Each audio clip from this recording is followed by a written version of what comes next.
Good morning, everybody. Well, I'm up here in Iloilo City. I'm heading over here to the wharf. Gonna pick up Bill. He's been hanging out with some friends he made over in Negros, and he's coming back over here to Iloilo now. So it's Sunday morning. It's about 8:30. I'll let y'all see a little bit of what it looks like over here by the wharf. Looks like there's a little bit of jeepney traffic jam here.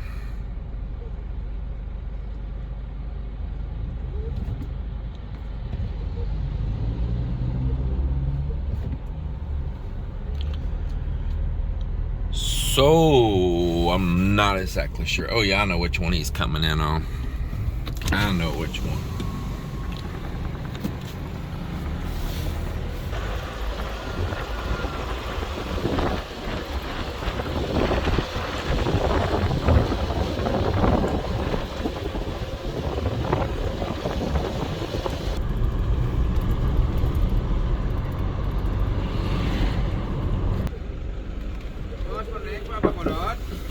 I'm waiting for a friend to arrive from Bacolod, yeah. Okay, from Bacolod? Oh.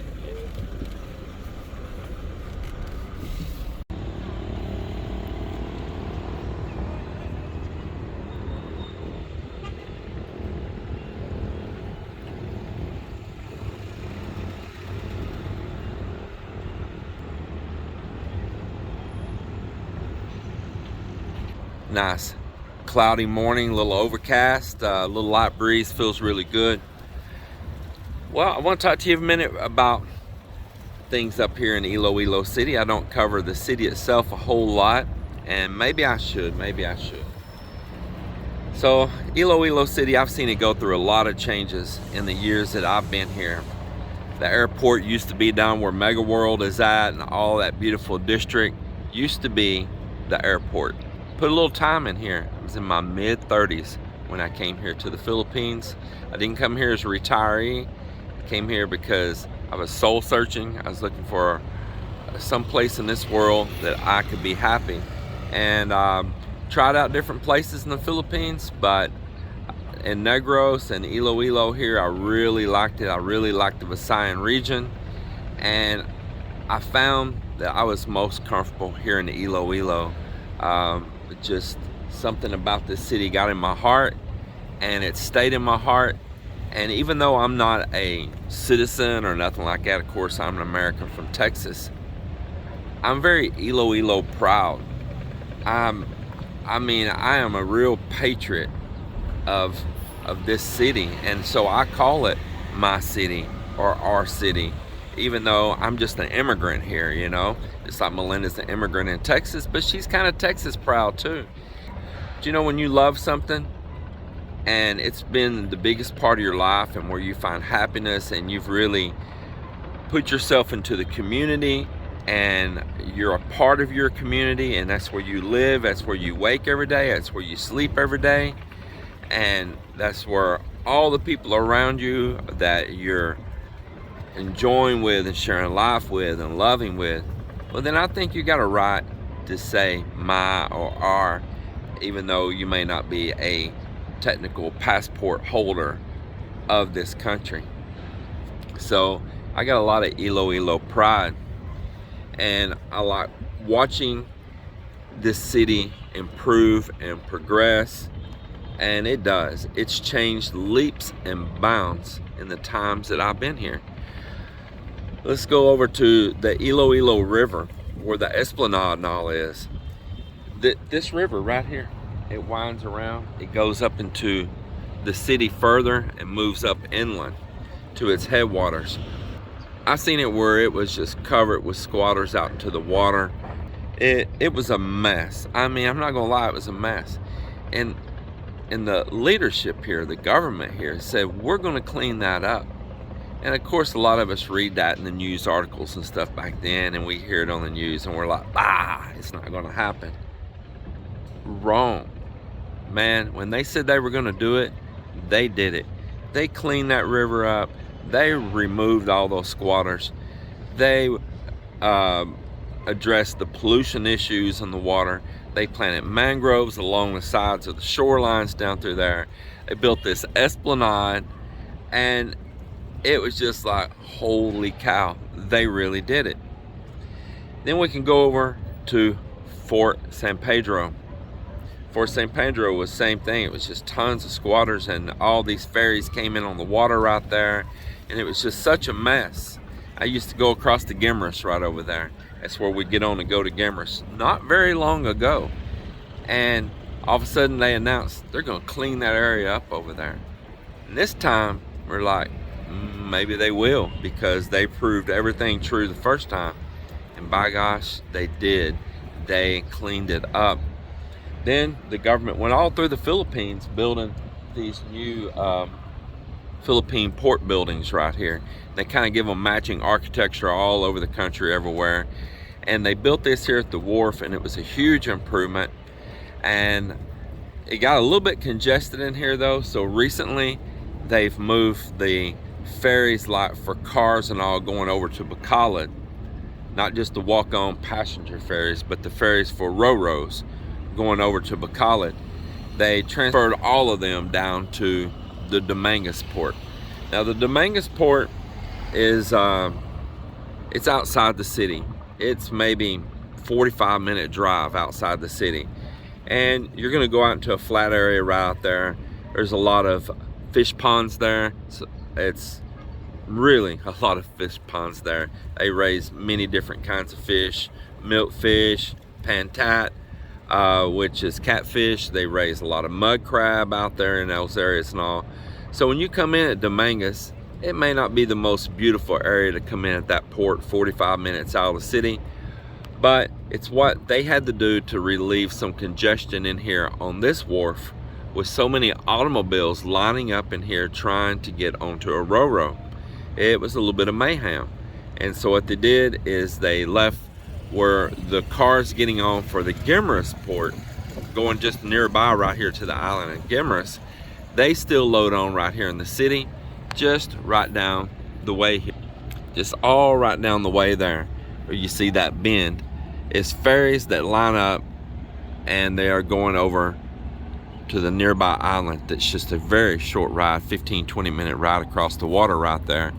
And if you're going to be going all the way over to Bacolod, or you're going to get on ferries that's going to Cebu or other places, you're going to be going out of town there to Dumangas now.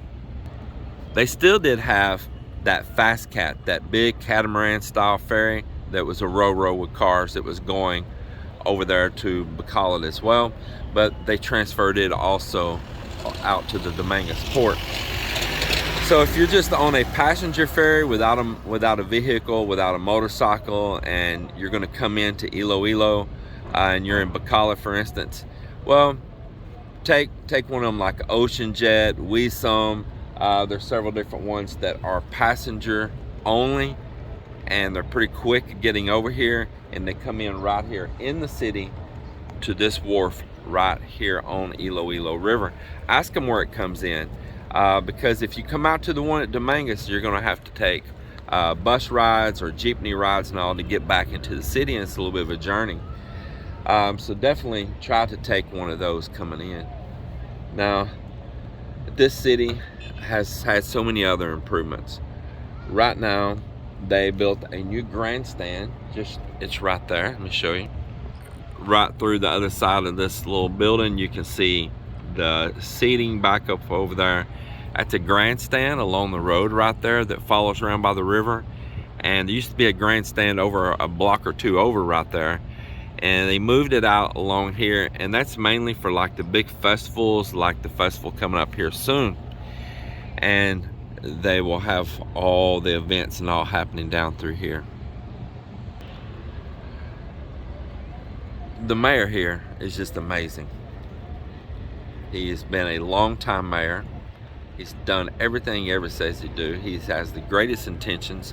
The leadership around him, the governor and all, has just been amazing for the Iloilo area. You just couldn't ask for better leadership. And right now he's asking all of these telecom companies to get rid of all these dead wires off these lines all throughout the city. You know, when you go into Philippine towns, how you see all of the crazy wires. A lot of people think that's electrical lines, but it's not. Actually, the electrical lines on the most part are usually in pretty good condition.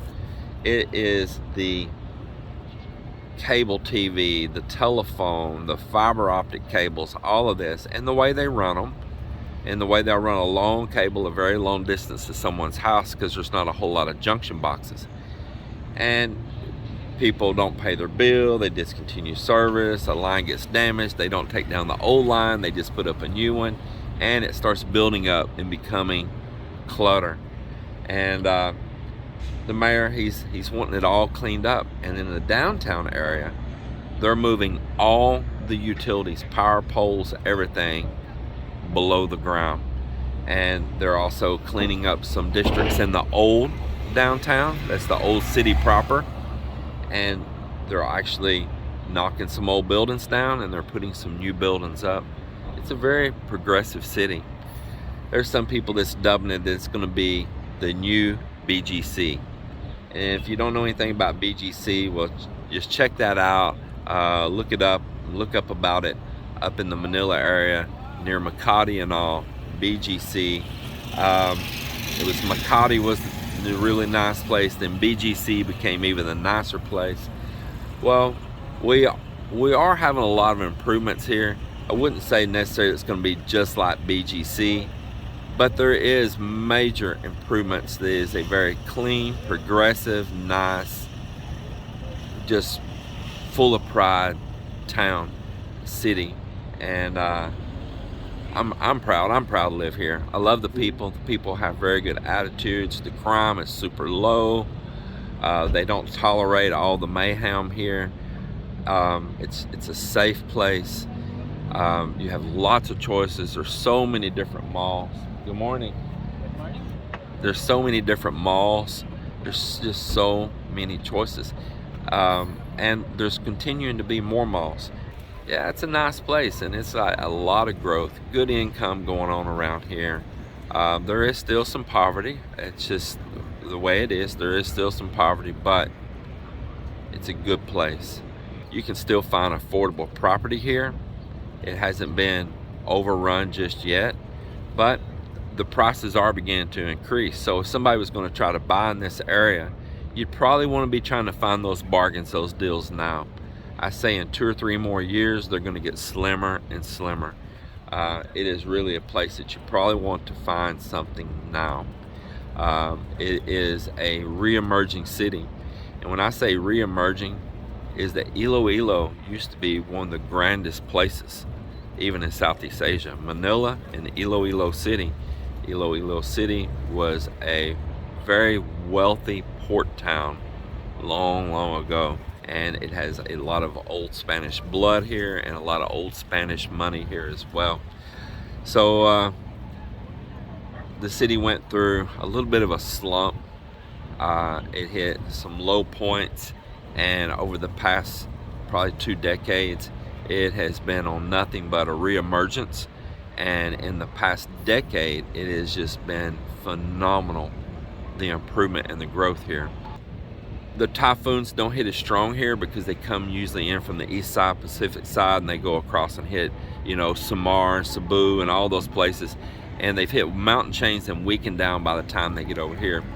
Can take on some wind, and we take on some really hard rainfalls, but not so many just direct hard hits with typhoons in their full force.